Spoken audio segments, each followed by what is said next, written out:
Hey, look at that. Donald Trump with three very cute kids. That's Ivanka. I think that's Don Jr. in the middle. And on the right is, no kidding, Eric Trump. Fast forward a couple of years, and look at them in the White House, huh? We are joined now by Eric Trump, son of the president, and he's got a big job, of course, at the Trump Organization. Eric, welcome back to Newsmax, and thank you for providing those pictures, by the way. How are you? Hey, thanks so much, Greg. It's great to be on. Listen, I got to ask you something. You know, we wish you were still in the White House. This is an opinion show, or your dad was. And so Hunter Biden is selling a book right now. And I don't know if you've seen this, but the Daily Mail is reporting all the things that we've heard mostly before from the laptop. Rudy Giuliani was going there, how he had unauthorized Secret Service protection, begged Joe to run for the White House to salvage his own reputation. Sure. He made porn films with prostitutes. Forensic experts prove the laptop is the president's son. This is all from the Daily Mail. Again, some of this we've heard from Rudy Giuliani. We have not independently verified this. What do you think, Eric?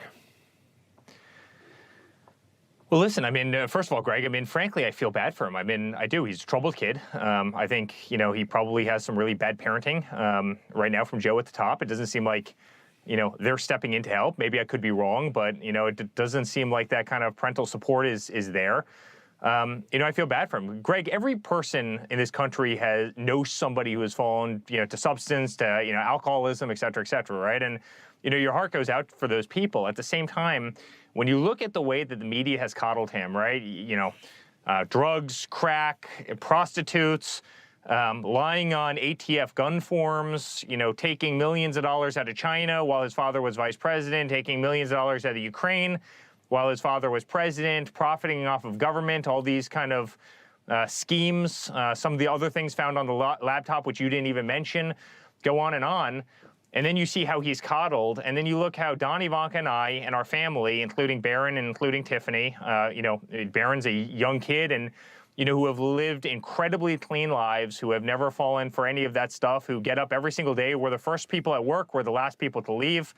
We've lived very, very honest lives, and you see how we're attacked every single day. You see how we're attacked by the media. You see how we're, you know, how they weaponize the legal system against us, how they come after us every single day, how they criticize us, how they, you know, parody us on Saturday Night Live. And, you know, we've lived honest lifestyles. We've lived clean lifestyles. We haven't gotten into trouble. We've never been to jail. We've never, you know, I mean, you look at the discrepancy, but you look at how we're treated versus how he's treated, and it really shows kind of the, you know, the unequal scales of justice in this country. I mean, Hunter Biden, his wife threw out a handgun. Yes. You know, on his ATF forms, he literally checked that he wasn't under, you know, substance abuse, and then he checked something that he wasn't, you know, dishonorably discharged from the military, both of which it appears he very much was, right? You know, Eric. And nowhere are there any ramifications for this. If I so much as took a penny from the Ukraine, if I took a penny from China, I'd be in the jail for the rest of my life. But, you know, they seem to get away with everything because they've got a D in front of their, you know, political party. And, you know, yet every single day they try and hunt for a comma that's out of place so they can throw our family in jail. And it's just, it's very, very sad, and it's very disheartening, and that's not how the system should work. Well, you can wear that, I believe, as a badge of honor, that this corrupt culture and legal system has gone after your family, because it is deeply corrupt. It is. And I think it's a badge of honor. And you mentioned your brother, Don Jr. I actually have videotape of him on Capitol Hill. They hauled him up to Capitol Hill. Why? Because he arranged or helped arrange a meeting. He got an email from a friend, and they put him through that. By the way, you know, hundreds of thousands of dollars of legal bills. And you mentioned some of the highlights of Hunter. Compare it to your family and compare it to you, by the way. Now, we don't know necessarily everything in this laptop, what's true and not true. And yes, you're right. I didn't mention everything in there. But let me put up what we do know and what Hunter Biden has admitted to, shall we? The resume of Hunter Biden. All right. Item 1, he definitely smoked crack. Item 2, shall we? Next. Kicked out of the military, as you mentioned. Keep going. Sued for paternity. We know that. And dated a sister-in-law. Wow. I think there's more. served on the board of Burisma. That in and of itself is one hell of an adventure. Is there one more? Yes. Lost a gun near a schoolyard. And somehow this guy's walking around. He has commanded a great deal of sympathy from the mainstream media. They're not investigating him. Well, I guess they are, but I've had it. Joe DeGenev and others have said that investigation is not going to go anywhere. They know how to protect their own. It's just a wild, it's just a wild story, how they treat you compared to how they treat him. Versus us, never touched any illegal substance in my life. Don't call me goody good, two shoes. I'm not. I'm just, lived a very clean life, have a great marriage. I'm the first person at work in the morning. I'm the last person to leave. We work very, very hard. We pay a lot of money in taxes. We do a lot of other things. We've never found ourselves in any trouble, but yet every single day, Greg, there's a subpoena that comes in. There's a this, there's a that. Still, they Eric? do everything they can every single day to take down my father. And by the way, it was first Russia, right? And that whole thing was a hoax. And then when they got done with that, then it was Ukraine. And then they tried to impeach the guy after he was out of office. And, his Supreme Court picks, where, Kavanaugh, they tried to destroy Kavanaugh's life. And they went after every single member of his administration. Every single day, somebody would publish an article. So I'd get a subpoena by Congress or the Senate, literally hundreds of them. And that when that doesn't work, you start getting subpoenas by attorney generals and district attorneys, trying to go after absolutely nothing because they don't like who your father is and they brag about it, actively. I mean, this is a life that we've had to live over, the sacrifices that my father has made for this country, the sacrifices our family has made is unprecedented. They've gone after us like I'm not sure how many people could have actually withstood the barrage, the amount of arrows that we've taken in our back.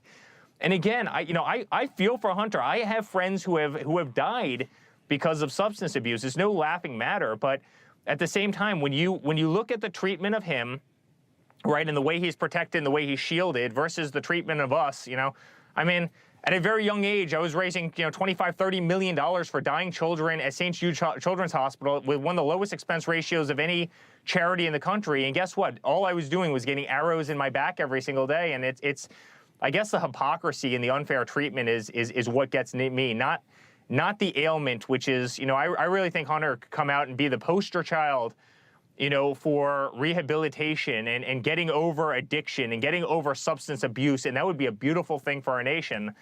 But it's the unfair treatment. It's, they don't parody him on Saturday Night Live, but yet, a guy who wakes up early in the morning, goes to work, works very hard, lives a clean family life, somehow, and that's me, somehow ends up making on Saturday Night Live virtually every single weekend as if I'm a clown. It's mind-boggling. It really is, Greg. Well, look, I'm sorry. Number one, Saturday Night Live isn't funny anymore. Nobody watches it, okay? I mean, true. It's a terrible show. Hey, you know what? We miss your dad, though, and for this reason as well. You felt like amid this cancel culture, he was a voice of reason. I know that sounds crazy to some, but he was. And it felt like, even for the little guy, even for somebody who would never meet him, hasn't met him, that he had your back. There was a feeling that in all of this insanity, the president had your back. So I hope he does come back. I know he's thinking about it. No decisions yet. Eric, how about you? Next move, the family business, I understand, is your priority right now, but anything else? I know your wife might run for Senate, or is that out of the question? Yeah, well, there was a poll that came out yesterday. I think she's leading that race by about 30 points. It was pretty incredible. And so, it's something that she's obviously considering. And, don't rule my father out. And, I think, Greg, every single day that goes by makes people realize how much they miss Donald Trump. And, and people can say, listen, I didn't like a tweet, or, I don't like style. He's aggressive, he's brash, he's sometimes un-PC, right? Once in a while he uses a dirty word, or he'll go after a reporter if he thinks that they're being, dishonest, et cetera, et cetera. But no matter what you say, right, the guy was the most effective president this country has probably ever had, between the biggest tax cuts, right? Look at where fuel prices were. I mean, this guy in 70 days, Greg, this guy in 70 days has caused fuel prices to double. Look at, my father had the problem on the southern border solved. I mean, illegal immigration was down by 90%. Now you look at the mess that he's created. And,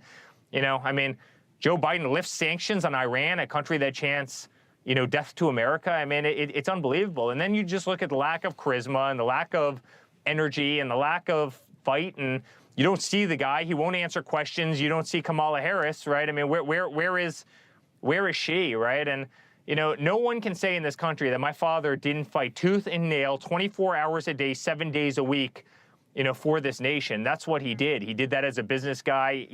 Every single time he could pinch a penny, save a dollar on the new Air Force One or the F-35 contract or whatever it was, he did that every single time. Every time he could save an industry, he flew out there personally. He saved that plant and he brought manufacturing back. And we had the lowest unemployment in the history of our nation. And the guy fought tooth and nail for this nation. And as I sit back and I watch, I just don't see somebody doing that right now. I don't. I see, policies that are just lunacy, and they're bringing our nation backward. And I think many of our adversaries, unfortunately, Greg, are laughing at us.